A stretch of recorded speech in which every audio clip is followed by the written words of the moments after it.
ठरलं तर मग मालिकेचा आजचा भाग हा खूपच जास्त इंटरेस्टिंग आहे, त्यामुळे व्हिडिओ शेवटपर्यंत नक्कीच बघा. चला तर मग आजच्या भागाला आपण सुरुवात करूया. सगळ्यात आधी आपण पाहतो सायली ही देवी आईसमोर प्रार्थना करत असते. पूजा वगैरे करून झालेली असते आणि तिने आता देवी आईसमोर हात जोडून उभी असतानाच तिथे आता कल्पना आलेली असते. कल्पना सायलीला येता क्षणी म्हणत असते की सायली, तू असतेस ना तर मला ना खरंच ह्या सगळ्याचं काहीच टेन्शन नसतं. उलट आहे ना, मी विचार करत असते जेव्हापासनं तू आली आहेस तेव्हापासनं माझ्यासाठी ना बरंच काम आहे ना सोपं झालं आहे. मला नाहीतर या सगळ्या गोष्टींकडे लक्ष देत राहायला लागायचं, पण आता नाही लागत. कारण मी ना अगं इथे धुवून येत ना दागिने ठेवले होते, अगं ते सुद्धा कधी कधी मला आठवत नाही. आताही इथे मी खून करून ठेवली होती की इथे मी दागिने ठेवले आहेत. आई, एवढ्याशा गोष्टींसाठी का खुणा करून ठेवता? अगं माझ्या गोष्टींना लक्षात राहत नाही. तुला काय सांगू, मला नाही आधीपासूनची सवय झालेली आहे का काय माहीत नाही. तुला सांगू का, मी लहान असताना ना माझं ना खरं तर ना कोणासोबत असं जमायचं नाही सहसा, आणि त्यानंतर ना काही करून वाद तर व्हायचेच. आणि त्यात तुला माहिती आहे का, मी ना लहान असताना इतकी भांडायची ना की समोर माझ्याशी कोण लढायला आलं ना डायरेक्ट खोपरानेच त्याच्या अंगावर फाईट मारायची. एवढं एवढं आई तुम्ही करायचं, पण तुम्ही वाटत नाही एवढं मस्तीखोर होतात. त्यावर मात्र सायलीला कल्पना म्हणत असते की अगं तुला वाटत नाही, पण एवढी मस्ती तर माझ्या अंगात तेव्हापासूनच होती, म्हणजे तेव्हापासूनच मला या सगळ्याची सवय होती, असंही ती आता म्हणत असते. मग आता कल्पनाला सायली सांगत असते की आई, मला ना जरा तुमच्याशी बोलायचं होतं, तुमच्याकडे एखादी नवीन साडी आहे का? तर कल्पना सायलीला म्हणत असते की हो आहे ना. का काय झालं, तुला हवी आहे का गुढीपाडव्याच्या दिवशी नेसायला? घे ना, आरामात घे, बिंदास्त घे, असं देखील कल्पना आता म्हणत असते. पण सायलीच्या डोक्यामध्ये एक वेगळीच कल्पना शिजत असते. सायली म्हणत असते की आई, नाही मला त्यासाठी नको आहे. खरं तर ना तुम्ही ती साडी ना, मला असं वाटतं की आपल्या प्रियाला द्यावी, म्हणजेच कसं तन्वीला ही साडी द्यायची नाही आहे. मी माझी एकही साडी तिला देऊ शकत नाही आहे. मला बिलकुलही पटत नाही आहे त्या गोष्टी, मला नको वाटतं हे सगळं काही, असंही ती आता म्हणत असते. जेव्हा आता हे सगळं बोललं जातं तेव्हा असं का म्हणताय? पण तेव्हा सायली म्हणत असते की आई, तुम्ही माझ्यासाठी नाही ऐकणार का? पण तिच्याकडे त्या साडीवरचा सेम ब्लाऊज असेल का? असेल ना, आपण बघूया. मला तर वाटतं तिच्याकडे तो ब्लाऊज आहेच, म्हणजे गोल्डन काट असलेला, त्याच्यामुळे तुम्ही बिंदास्त ना तिला ती साडी द्या. मग तुला बरं माहिती तिच्या कपड्यांबद्दल? हो, मला तुम्हाला तर माहिती आहेत ना, कपडे धुवायला इतके असतात तर मला सगळ्या गोष्टी कळतातच, असंही आता ती म्हणत असते. जेव्हा आता हे सगळं ती बोलते तेव्हा मात्र आता लगेचच ती म्हणते की ठीक आहे, मी देते, तू सांगतेस ना, मग मी साडी द्यायला तयार आहे, असंही आता सांगितलं जातं. दुसरीकडे आता पाहायला मिळतं, इकडे सायली किचनमध्ये कामं करत असते, कारण सायलीला कामाचा प्रेशर खूप जास्त असतो आणि त्यामुळे सायली ही एकटीच किचनमध्ये काम करत असते. विमलही तिच्या जोडीला असते. इथे अश्विन आणि त्याचसोबत अर्जुनला तोरण बनवायला बसवलेलं असतं. दोघंही जण तोरणं बनवत असतात. तर इकडे खूप छान असं तोरण गोंड्याच्या फुलांचं अश्विननं तयार केलेलं असतं. तर इकडे मात्र आता अर्जुनने जे तोरण बनवलेलं असतं ना, त्याला बघून तर सगळेजण हसू लागतात. अर्जुनला म्हणतात की काय हे तोरण आहे का? बापरे, हे तोरण नाही वाटत, काहीतरी वेगळंच केलं आहे. अरे तुला काही कळत नाही रे, सायली बघ ना, सायलीची कामं किती परफेक्ट असतात, नाहीतर तुझी कामं ना काहीच परफेक्ट नसतात. अगं सायली, ह्याला जरा शिकव, ह्याला ना शिकवायची गरज आहे, त्याशिवाय ना ह्याला कळणार नाही की काय चाललं आहे ते. मग आता ती म्हणत असते की हो मी शिकवते. आणि त्यानंतर आता सायली अर्जुनला म्हणते की काय हो, ही जी पानं आहेत आंब्याची ती सरळ उलटी सगळीकडनं लावलेली आहेत. अहो सरळच लावायची, उलटीमध्ये का लावलेली आहेत? तुम्ही एक काम करा, सोडा, हे तोरण द्या माझ्या हातात. आणि असं बोलून ना सायली आता ते पूर्ण तोरण आपल्या हातात घेते आणि आपल्या पद्धतीने बनवायचा प्रयत्न करते. तेवढ्यातच तिकडे आता प्रिया आलेली असते आणि ती मुद्दामच बोलते की सॉरी हा, मला यायला उशीर झाला. खरं तर ना मी कामं आटपत बसली, त्याच्यात उशीर झाला, पण मी तुम्हाला मदत करू शकली नाही ना, ह्याचं मला खूप जास्त वाईट वाटतं, असंही ती आता म्हणत असते. त्याच वेळेला आता लगेच कल्पना म्हणते की अगं त्यात सॉरी काय बोलण्यासारखं, तशी ही कामं आमची पेंडिंग आहेतच, बरं झालं आलीस जा, थोडं काम कर. खरं तर ना साखरेचा पाक बनवायचा आहे, म्हणजे जे बताशा असतात ना ते बनवायचे आहेत, आणि त्याचबरोबर तुला ना त्या कडुलिंबाची पानं बाहेर जी आहेत ना ती सुद्धा तोडून आणायची आहेत. जरा तेवढं करतेस का? तेवढा म्हणजे तेवढाच मला हातभार, म्हणजे बाकी आहे तर कामं. इकडे प्रियाला असं वाटत असतं की सायली आहे तर सायलीने बरीच कामं केली असतील, पण आता सायलीने काही कामं वगैरे केलेली असतात, पण जी काही जास्तीची कामं असतात ती प्रियासाठी सुद्धा वाटून ठेवलेली असतात. मग दुसरीकडे प्रिया म्हणत असते की कडुलिंबाची पानं आणायची मला वगैरे काही जमणार नाही, पण दुसरीकडे आता पण तिला म्हणत असते की असं कसं जमणार नाही गं, थोडी तरी कामं कर ना गं, थोडं काम केलंच तर तेवढं आम्हालाही बरं वाटेल ना, असंही आता म्हटलं जातं. मग ती म्हणते ठीक आहे. तेवढ्यातच अस्मिता आपल्या बाळाला घेऊन आलेली असते. अस्मिता जेव्हा बाळाला घेऊन येते ना, तेव्हा मात्र आता सगळीजणं पाहत राहतात आणि त्यानंतर आता अश्विन त्या बाळाला हातात घेतो आणि प्रताप यांच्याकडे देतो. प्रताप यांच्याकडे दिल्यानंतर ते बाळ अगदीच हसत असतं. आता गुढीपाडव्याच्या शुभेच्छा असं वगैरे काही त्या बाळासोबत ती लोकं गप्पा मारत असतात. इकडे सचिनही आलेला असतो आणि सचिन जसा येतो ना तसा सगळ्यांचाच मूड ऑफ होतो. तर सायली आता अर्जुनला म्हणत असते की आज सण आहे, आजच्या दिवशी काही भांडणं वगैरे नको आहेत असं बोलून सायली अर्जुनला समजावते. तर दुसरीकडे मात्र आता मुद्दामूनच ना जो सचिन असतो तो सगळ्यांना आता शुभेच्छा देत असतो, पण त्याला कोणीही ग्राह्य धरत नाही, त्याला कोणी काही त्याच्याशी बोलत नाही. तर तिथे प्रिया उभीच असते. तर कल्पना आता त्याने शुभेच्छा दिल्याबरोबर प्रियाला सांगते की अगं तू कडुलिंबाची पानं आणणार होतीस ना, जा ना पटकन घेऊन ये, आणि असं बोलूनच तिला आता आतमध्ये पाठवलं जातं. आणि जेव्हा ती आतमध्ये जाते तेव्हा मात्र आता ती इकडे तिकडे बघत असते. तेवढ्यातच ना तिच्या फोनवर साक्षीचा कॉल येत असतो. तर ती आता वैतागलेली असते. ती म्हणत असते की काय चाललं आहे ह्यांचं ना, मला खरंच कळत नाही, एक संपलं का एक माझ्या मागे नुसतं कटकट आहेच. आता या साक्षीचं काय, आता पुन्हा काहीतरी असेल, जाऊ दे मी काही फोन उचलणार नाही. एकतर मलाही घरातली कामं करायला लागतात, सगळ्यांच्या गुडबुक्समध्ये राहायला लागते. तिने आता कडुलिंबाची जी पानं आहेत तीसुद्धा तोडलेली असतात. तेव्हा तिच्या लक्षात येतं ह्या साक्षीवर ना की या महिनाचा कालपासून फोन कसा आला नाही, मेसेजही आला नाही आहे, बघायला हवं. ओके तर आहे ना की गचकले दोघं पण. आणि त्यानंतर ती विचार करत असते की लास्ट मेसेज काय केला आहे ते तरी बघूया त्यांनी, असा विचार करून ना ती आता त्यांचे मेसेज ओपन करत असते. तर दुसरीकडे आता सायली रूममध्ये चांदीची भांडी घ्यायला आलेली असते आणि तेव्हाच ना अर्जुनला ती म्हणत असते की जरा कपाटातला मैनाचा मोबाईल द्या ना. आता अर्जुन म्हणतो की आता तुला मैनाचा मोबाईल काय करायचा आहे. त्यावर सायली अर्जुनला सांगत असते की मला ना मुद्दामून मैनाच्या मोबाईलवर ना प्रियाच्या फोनवर मेसेज करायचा आहे, कारण कसं आहे ना की ती प्रिया ना पक्की पोचलेली आहे. मग तिला असंच वाटत असेल की ह्या लोकांनी मला मेसेज कॉल कसा काही केला नाही, जरा तिला गुंतवून ठेवूया ना, म्हणजे तिला वाटेल की ती लोक अजूनही त्याच घरात आहेत, मग ती तिथे भेटायला वगैरे जाऊ शकते. म्हणूनच म्हणते की द्या जरा मला मेसेज करू दे. मग आता सायलीने मेसेज केलेला असतो, पोरी तुझ्या बापाची तब्येत ठीक नाही आहे, कधीपर्यंत येतेस सांग ना, कधी येणार आहेस, असंही आता ती म्हणत असते.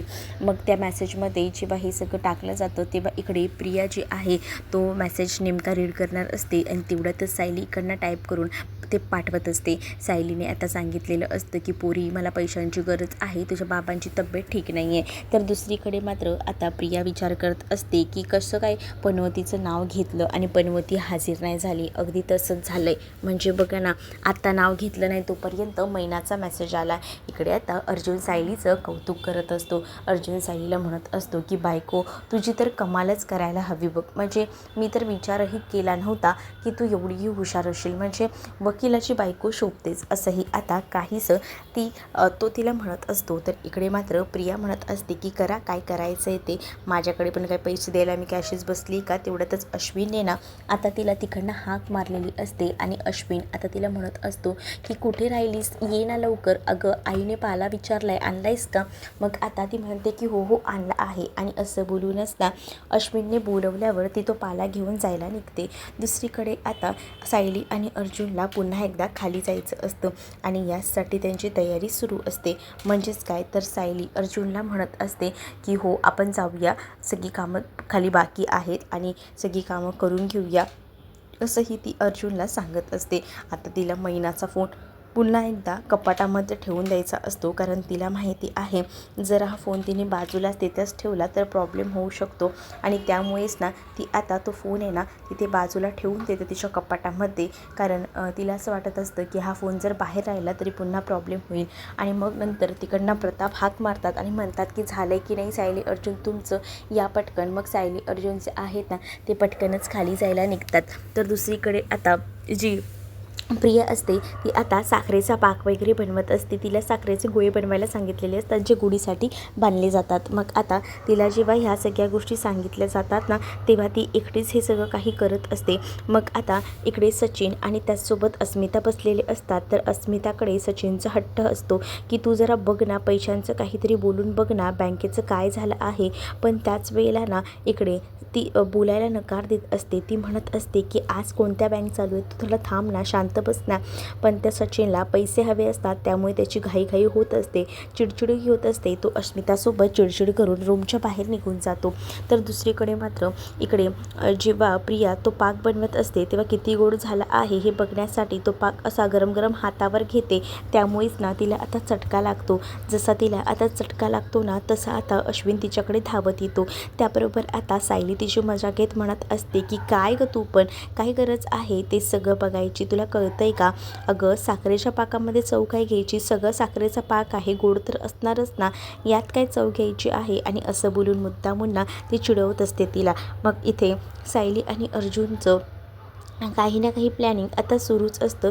तर दुसरीकडे मात्र आता सायली म्हणत असते की चला आता आपल्याला बाकीही कामं करून घ्यायला हवीत. आणि दुसरीकडे आता इकडे बाळ जे असतं ते खरंच खूप गोड असतं आणि कल्पना आणि त्याचसोबत प्रताप त्या बाळासोबत आता खेळत असतात. तर दुसरीकडे मात्र आता पाहायला मिळतं की जेव्हा प्रियाच्या हाताला भाजलं जातं तेव्हा अश्विन तिच्या मदतीला असतो. अश्विन तिला म्हणत असतो की थांब, मी तुला मदत करू का. पण त्याच वेळेला आता कल्पना म्हणत असते अश्विनला की अरे जमेलच तिला. मग तोपर्यंत कडुलिंबाच्या पालांचा जो कूट आहे तो सुद्धा बनवायला सांगितला जातो. अगदी खलबत्त्यात कुटून कुटून तिला त्या पानांचा तो बनवायला सांगितला जातो. त्यावेळेला आता इकडे मात्र चला सगळी तयारी झाली, गुढीसुद्धा उभारायची आहे, काठी वगैरे तयार केली आहे का. हो हो, काठी तर तयार करायची आहे. मग इकडे आता मदत करण्यासाठी का होईना अश्विन जो आहे तो प्रियासोबत आलेला असतो. विमल म्हणत असते की अश्विन दादा तुम्ही काळजी करू नका, मी आहेच ना. इकडे आता प्रताप जे आहेत ते बाळाला पुन्हा एकदा अस्मिताकडे देतात, कारण आता त्यांना गुढी उभारायला बाहेर जायची असते, तयारीसुद्धा करायची असते. मग आता इकडे मात्र मजा येत असते ती म्हणजे प्रियाची. खरं तर सायली आणि कल्पना प्रियाची खूप जास्त मजा घेत असतात. प्रियाले आता जी कडुलिंबाची पानं असतात ती खलबत्त्यात घेतलेली असतात, त्याचसोबत त्यामध्ये खूप जास्त भरमसाठ पाणी टाकलेलं असतं आणि ती आता पानं कुटत असते. आणि हे सगळं बघून ना सायलीला आणि कल्पनाला हसू येत असतं. सायली आता कल्पनाला म्हणते की आई मी तुम्हाला सांगितलं होतं ते तुमच्या लक्षात आहे ना ते साडीचं. मग आता कल्पना म्हणते की हो हो लक्षात आहे माझ्या. आता हे सगळं काही बाहेर नेऊन दे आणि अजून काही तयारी करायची ती बघ. बाहेर ऑलरेडी सायलीने सगळी तयारी करून ठेवलेली असते, म्हणजेच ऑलरेडी सायलीने सगळ्याची हे केलेली असते, म्हणजे काय रांगोळी वगैरे सगळी तयारी सायली आधीच करून बसलेली असते. इकडे मात्र आता सचिनची खूप जास्त चिडचिड होत असते. सचिन फोनवर बोलत असतो आणि म्हणत असतो की हॅलो हॅलो, कुठे काय झालं आहे मला सांगाल का जरा. अहो पैशांची व्यवस्था करतोय मी करतोय, माझ्याच्याने आता होत नाही आहे, थोडा बायकोच्या बँकेचा प्रॉब्लेम झाला आहे म्हणून हे सगळं होतं आहे, पण तुम्ही काळजी करू नका, तुम्हाला मी पैसे देईन असं देखील आता तो फोनवर सांगत असतो. पण आता समोरची व्यक्ती त्यांच्या प्रेशर आणत असतात. दुसरीकडे आता घरातच सगळेजण जे आहेत ना ते आता बाहेर येतात आणि बाहेर आल्यानंतर अर्जुन रागातच त्या सचिनकडे बघत असतो, कारण ही लोक आता गुढी उभारण्यासाठी बाहेर आलेली असतात. पण इकडे हा म्हणत असतो की सचिन तुम्ही मला जरा समजून घ्या असं तो फोनवर सांगत असतो, कारण त्याला आता पैसे देता येत नसतात म्हणूनच तो समोरच्यांकडे रिक्वेस्ट करत असतो. त्यानंतर आता अर्जुन सचिनला बघतो तर सचिन तिकडनं निघून जातो, कारण आता ह्या लोकांना एकत्र गुढीसुद्धा उभारायची असते आणि त्याचसाठी त्यांची तयारी सुरू असते. मग आता ही गुढी वगैरे उभारायचं काम सुरू असतं. तर आतमध्ये मात्र आता सायली छान तयार वगैरे होऊन आलेली असते. तोपर्यंत प्रियानेसुद्धा आता कडुलिंबाच्या पाल्याचा पूर्णपणे कूट करून पूर्ण रस वगैरे सगळा काही वेगळा केलेला असतो आणि हे सगळं करून तिनेसुद्धा ही सगळी व्यवस्थितपणे कामं केलेली असतात. आणि त्याचबरोबर बाहेर गुढीसुद्धा उभारली गेलेली असते आणि आता पूजाही करायची असते. अगं हे काय तन्वी, अजूनही तू तयार झाली नाहीस का असं बोलतच तिथे आता कल्पना आलेली असते आणि कल्पनाने खास आहे ना तिच्यासाठी साडीही आणलेली असते आणि म्हणत असते की ही साडी आहे ना, ही घे, ही साडी तुला आज नेसायची आहे. आई, तू मला साडी देतेस आणि ही नवीन साडी? हो हो, ही तुझ्यासाठी स्पेशली साडी आहे. आज गुढीपाडव्याचा सण आहे आणि म्हणूनच मी म्हटलं की तन्वीसाठी एक सुंदर अशी साडी द्यावी. घे, ही तुला साडी आवडली आहे का? कल्पनाने दिलेली साडी बघून ना खूपच जास्त आनंद आता झालेला असतो इथे असणाऱ्या या प्रियाला. प्रिया विचार करते की चला फायनली यांच्या मनामध्ये घर निर्माण करण्याचं काम मी करत आहे. म्हणजे आता काही झालं तरी ही लोक सगळेजणं माझ्या बाजूने आहेत, असाही विचार आता मनामध्ये तिच्या येत असतो. त्यामुळे ती खूप जास्त खुश असते. तर कल्पना म्हणत असते की तुझ्याकडे ह्याचा मेन ब्लाऊज जो आहे तो आहे का? हो आई, खरं तर ह्याचा ब्लाऊज ना माझ्याकडे एक आहे, पण तो स्लीवलेस आहे. स्लीवलेस ब्लाऊज कसा काय घालणार? मग त्यावर आता मुद्दामून ना सायली यावर बाऊ करायचा विचार करते. सायली म्हणत असते की आई, कार्यक्रमात कोण स्लीवलेस ब्लाऊज वगैरे घालतं का? नाही, या स्लीवलेस ब्लाऊज वगैरे काही घालायची संधी देऊ नका. त्यावर मात्र आता सायलीच्या विरोधात जाऊन कल्पनाने आता प्रियाला सांगितलेलं असतं की बिनधास्त तू स्लीवलेस ब्लाऊज घाल, माझी काही हरकत नाही आहे. तुला ही साडी नेसायची म्हटल्यावर तुला तर स्लीवलेस ब्लाऊज घालावंच लागेल, असंही सांगितलं जातं. आणि त्याच वेळेला सायलीच्या विरोधात जाऊन जेव्हा कल्पना ही निकाल देते त्यावेळेला आता इकडे प्रियाला अजूनच आनंद होतो. प्रिया म्हणत असते की खरंच ना आई, तू मला किती समजून घेतेस. आता मला बरं वाटते, मी हीच साडी नेसेन आणि तुम्हा सगळ्यांसमोर येते पूजा करायला, असं बोलून ती साडी नेसायला जाते. आणि त्याच वेळेला खरं तर सायलीने आणि कल्पनाने जे काही प्लॅनिंग केलेलं असतं ते एकदम सक्सेस झालेलं असतं. म्हणजेच सायलीने आणि त्याचसोबत कल्पनाने हे सगळं ठरवलेलं असतं की प्रियाला मुद्दामून स्लीवलेस ब्लाऊज घालायला द्यायचा. पण खरं तर सायलीला विचारलं जातं की या सगळ्यामागे काय उद्दिष्ट आहे, जरा सांग ना, म्हणजे आम्हालाही कळू दे की काय आहे ते. म्हणजे तुम्ही लोक दोघंही आम्हाला सांगता की तन्वीसोबत असं वागायचं तसं वागायचं, तसं आम्ही वागतो, पण त्याच्या मागचं कारण काय? मग आता सायली म्हणते की आई, तुम्हाला वेळ आल्यावर समजेलच की सगळं काही. मग आता सायलीला आणि कल्पनाला प्रियाच्या वागण्याचं हसू येत असतं. तिला साडी दिली आणि तिला असं वाटत असेल की सगळं काही तिच्या मनासारखं होते. दुसरीकडे आता प्रिया जेव्हा रूममध्ये येते तेव्हा तिचे हात त्या कडुलिंबाच्या पालांच्या वासांनीच नुसते घमघमत असतात. त्यामुळे ती म्हणते की काय ही घरातली लोक नुसती कामं देतात, पण जाऊ दे, एवढी कामं करून मस्त अशी साडी तर भेटली आहे, कसली भारी साडी आहे. आणि ही साडी भेटली ना, आज हीच साडी नेसते. आणि तो ब्लाऊज, अरे ब्लाऊज पण घालायची परवानगी भेटली, असाही ती विचार करते. मग आता त्या साडीबरोबर ती बोलत असते. म्हणजे तिला ना आता खूप बरं वाटत असतं की तिने आता सगळ्यांची मनं वगैरे जिंकलेली आहेत. त्यामुळे ती खूप जास्त हॅप्पी असते आणि ती आता साडी वगैरे व्यवस्थित घालायचा प्रयत्न करते. मग दुसरीकडे आता सायली ही कल्पनाला म्हणत असते की आई, गुढीची तयारी ही होत आली बाहेर, मग आपण बघायचं का तिचं कुठपर्यंत आलं. म्हणून दोघीही जणी ना प्रियाच्या रूमच्या बाहेर जातात आणि प्रियाच्या रूमच्या बाहेर जाऊन मुद्दामूनच ना कल्पना ओरडत असते. आणि कल्पना म्हणत असते काय गं तन्वी, होतंय की नाही साडी नेसून? हो हो आई, होते, थांबा, हां थोडं थांबा, बाकी आहे. ती साडी नवीन आहे ना, त्याच्यामुळे घडी पडायला खूप वेळ जातोय. मग आता मुद्दामून सायली म्हणत असते की तिला विचारा ना, मी येऊ का मदतीला? मग आता कल्पना मुद्दामूनच विचारते की काय गं, मदतीला आलं तर चालेल का? मग आता मदतीला येऊ दे का? मी पाठवू का हिला, सायलीला? नको नको आई, त्याची काहीच गरज नाही, असं आता प्रिया म्हणत असते. पण अगं तुला होत नाही आहे, खाली पूजेची तयारीसुद्धा करायची आहे, सगळीजण ओरडत आहेत. मग सायली आली तर पटापट होईल की, पटकन नेसून होईल. मग आता ती म्हणते की बरं ठीक आहे, पाठवा. मग आता कल्पना सायलीला कुठेतरी लांब आहे असं बघून हाक मारायचा प्रयत्न करते. अगं सायली, सायली जरा येतेस का तन्वीला साडी नेसून द्यायला? मग आता सायली येते. 2 मिनिटांनी सायली आवाज देते आणि म्हणते आई काय झालं आहे? अगं बघ ना, तन्वीला जरा साडी नेसवून द्यायला मदत कर. मग आता सायली आतमध्ये जाते आणि सायली प्रियाला म्हणत असते की सांग काय करायचं आहे? तो पदर पण कसा काढलाय, अक्षरशः सगळ्या निऱ्या बाहेर आल्या आहेत, कसं करतेस गं तू? मग आता प्रिया सायलीला म्हणते तू मला मदत करणार आहे? सायली म्हणते मला काही हाऊस नाही तुला मदत करायची, मला आईने सांगितलं आहे ना म्हणून मी आली इथे मदतीला, नाहीतर तुझ्याकडे मी मदतीला सुद्धा आली नसती. असंही डायरेक्ट आता सायली जे आहे ते प्रियाला बोलते. सायली प्रियाला पुढेही सांगत असते की चल उशीर होतोय, तो पदर बघ कसा लावलायस, तो पण नीट लावला पाहिजे. मग आता सायली तिला पदर लावून द्यायला मदत करत असते. तिचा हात काही मागे पोचत नसतो तो पिन वगैरे लावायला. आणि त्याच वेळेला आता सायली म्हणत असते की दे इथे मी पिन लावते, केस तेवढी पुढे घे. मुद्दामूनच ती बोलत असते कारण तिला ना आता तिच्या पाठीवर असलेला तो व्रण पाहायचा असतो आणि त्यासाठी तिची धडधड सुरू असते. मग आता प्रियाच्या पाठीवर तो व्रण असतो हे सायलीला लगेच दिसतं पिन लावताना. तेव्हा सायलीच्या लक्षात येतं ही शांताने सांगितलेलं होतं तिच्या मुलाने तिला चटका दिला होता आणि त्यामुळेच ना तिथे नक्कीच ना ते भाजलेल्याचा डाग असेल आणि ते अगदीच खरं झालेलं असतं. जेव्हा सायली पिन लावायला जाते ना तेव्हाच इथे तिला भाजलेल्याचा डाग दिसतो आणि तो भाजलेल्याचा डाग बघून ना सायलीची तर खात्री पडते की चला फायनली आपण जे शोधत होतो ते आज आपल्याला भेटलेलं आहे, ते म्हणजे तो डाग. आणि तो डाग बघून ना सायली खूपच जास्त खुश झालेली असते आणि मग सायलीच्या हाती खूप मोठा पुरावा लागलेला असतो. सायली आता म्हणत असते की बघा झाली आहे पिन वगैरे लावून आणि त्यावेळेला कल्पनासुद्धा आवाज देत असते अगं झालंय का, चला ना चला लवकर, असंही आता म्हटलं जातं. मग आता ती म्हणते की हो आई हो झालंय सगळं, चला येतोच आहे आम्ही. मग आता इथे अस्मिता जी आहे तिच्याशी मुद्दामून नाही हा भांडत असतो. सचिन म्हणत असतो की तुला काही कळतंय का गं अस्मिता, असं का करतेस गं, चल ना चल. आपल्याला तसंही बघितलंच ना तू बोलत पण नाही आहेस घरच्यांसोबत, जर बोललीस तर समजेल ना त्यांनाही की प्रॉब्लेम झाला आहे. मग ती सांगत असते की अरे सचिन आज गुढीपाडवा आहे, सगळ्या बँक्स बंद आहेत, मग कुठून काही कॉन्टॅक्ट होणार आहे ते तरी समजून घे. पण त्याला ना तेही समजून घ्यायचं नसतं. तो सरळ सांगतो की मला ना खरंच ना कंटाळा येतोय, मला प्रेशर आहे सगळ्यांचं आणि त्यात तू सुद्धा माझ्या मदतीला नाही आहेस. एकदा जर तू त्यांना विचारलंस की काय झालं आहे नेमकं तरी तर कळेल ना, असंही आता ती म्हणत असते. आणि जेव्हा या सगळ्या गोष्टी बोलल्या जातात ना तेव्हा मात्र आता सचिन ना अस्मितावर भडकतो कारण अस्मिता त्याला पैसे देण्याच्या याच्यामध्ये चांगल्या मूडमध्ये नाही आहे असं कुठेतरी त्याला वाटत असतं आणि म्हणूनच ना तो अस्मितावर भडकतो आणि रागारागाने निघून जात असतो बाहेर. आणि हे सगळं काही मागे उभं राहून सायलीने पाहिलेलं असतं.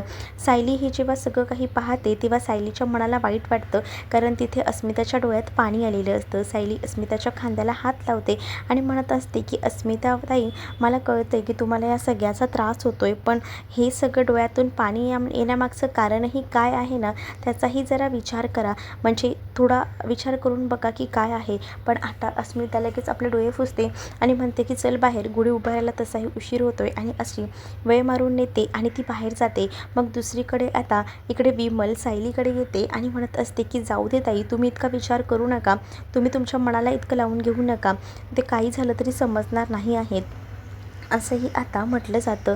पण दुसरीकडे मात्र आता पाहायला मिळतं की इथे विमलने सगळी तयारी वगैरे केलेली असते आणि विमलने तयारी केल्यानंतर इकडे एक एक करून सगळीजणं आता गुढी उभारणार. अजूनही तन्वी आलेली नसते. तन्वी कशी काय आली नाही, अजून तयारी तिची झाली नाही का, नाही झाली आहे, येतच आहे ती. इकडे अर्जुनला सायलीने बाजूला घेतलेलं असतं तर अर्जुन मुद्दामून सायलीची मजा घेत बोलतो काय गं बायको आज इरादा वगैरे काय, आज मला अगदीच बाजूला वगैरे घेतलेस. त्यावर सायली म्हणते गप्पा बसा, हा गुढीपाडव्याच्या दिवशी तरी थोडंसं भान ठेवा. मग आता अर्जुन म्हणतो काय झालं काय नेमकं. त्यावर सायली म्हणते आपण अर्धी लढाई जिंकलेलो आहोत. तर सायलीला अर्जुन म्हणतो नक्की काय. तर सायली म्हणत असते की आपल्याला बघा त्या शांताने सांगितलेलं होतं तिच्या खांद्यावर भाजलेल्याचा डाग असेल तर तिच्या खांद्यावर भाजलेल्याचा डाग आहे, मी आज स्वतः माझ्या डोळ्याने पाहिलेला आहे. तर हे सगळं ऐकूनच ना अर्जुनला सुद्धा धक्का बसतो. अर्जुन म्हणतो काय खरंच का. मग आता ती म्हणत असते की हो खरंच आहे. तेवढ्यातच ना आता तिथे तन्वी आलेली असते आणि ती म्हणत असते की आई बघ ना मी तू दिलेली साडी नेसली, कशी आहे साडी. मग आता कल्पनाला ही साडी आवडते आणि ती तिचं कौतुक करत असते. आता ती अश्विनलाही तिची साडी दाखवते. अश्विन म्हणतो साडी तर सुंदर आहे पण ब्लाऊज का असा घातलायस, ब्लाऊज आधी चेंज कर जा. पण आता कल्पना म्हणत असते की अरे मीच तिला म्हटलं तिच्याकडे दुसरा ब्लाऊज नव्हता, मग म्हटलं अरे राहू दे. मग दुसरीकडे मात्र आता सायली मुद्दामून अर्जुनला तो पाठी जो काही डाग आहे तो दाखवण्यासाठी पुन्हा एकदा प्रियाला म्हणत असते की अगं प्रिया पदर बघ कसा झाला आहे तो. आणि मुद्दामूनच ना ती पदराची पिन बाजूला करून तिला पदर पुन्हा एकदा लावून देत असते. आणि हे सगळं मागूनच इकडे अर्जुन बघत असतो. अर्जुनला आता ती खून दिसलेली असते आणि अर्जुन जेव्हा ती आता खून बघतो ना तेव्हा मात्र आता अर्जुनच्या लक्षात येतं की ती भाजलेल्याची खून आहे आणि त्यामुळेच ना आता त्यांना कळतं की चला आता आपल्या हाती पुरावा तर लागलेला आहे. पुढील भागामध्ये अर्जुन आता काम करायला गेलेला असतो. जसं की सायलीने 24 तासाची मुदत दिलेली असते प्रियाचं खरं रूप मैनासमोर आणण्याची. त्यामुळे तो आता तिथे गेलेला असतो आणि त्याच वेळेला तो व्हिडिओ कॉल करतो सायलीला. तर सायली इथे प्रियाच्या रूमच्या बाहेर उभी असते आणि हळूच व्हिडिओ कॉलमधनं प्रियाचं खरं रूप दाखवते. प्रियाला आता मेसेज आलेला असतो. त्यावर प्रिया एकटीच बडबडत असते, सदा मेला काय जिवंत राहायला काय मला फरक पडत नाही आणि सोबत ना मैना गेली ना तरी मला बरंच आहे, म्हणजे माझ्या मार्गातला काटा तर जातील नाही तरी दोघं पण ना कुठे काही पचकतील असाही ती म्हणत असते. आणि त्यामुळे आता मैनाला समजतं की प्रियाला आम्ही जगलो काय मेलो काय काहीच फरक पडत नाही आहे. सायलीने हे खरं रूप 24 तासाच्या आत या मैनासमोर आणलेलं असतं आणि त्यामुळेच ना आता सायली या सगळ्यामध्ये सक्सेस झालेली असते. तर तुम्हाला हा भाग कसा वाटलाय कमेंटमध्ये नक्कीच सांगा आणि अशाच नवनवीन भागांसाठी आपल्या चॅनलला सुद्धा सबस्क्राईब करायला विसरू नका. चला तर मग भेटूया पुढच्या भागामध्ये. तोपर्यंत टाटा बाय. व्हिडिओ आवडला असेल तर लाईक करायला विसरू नका.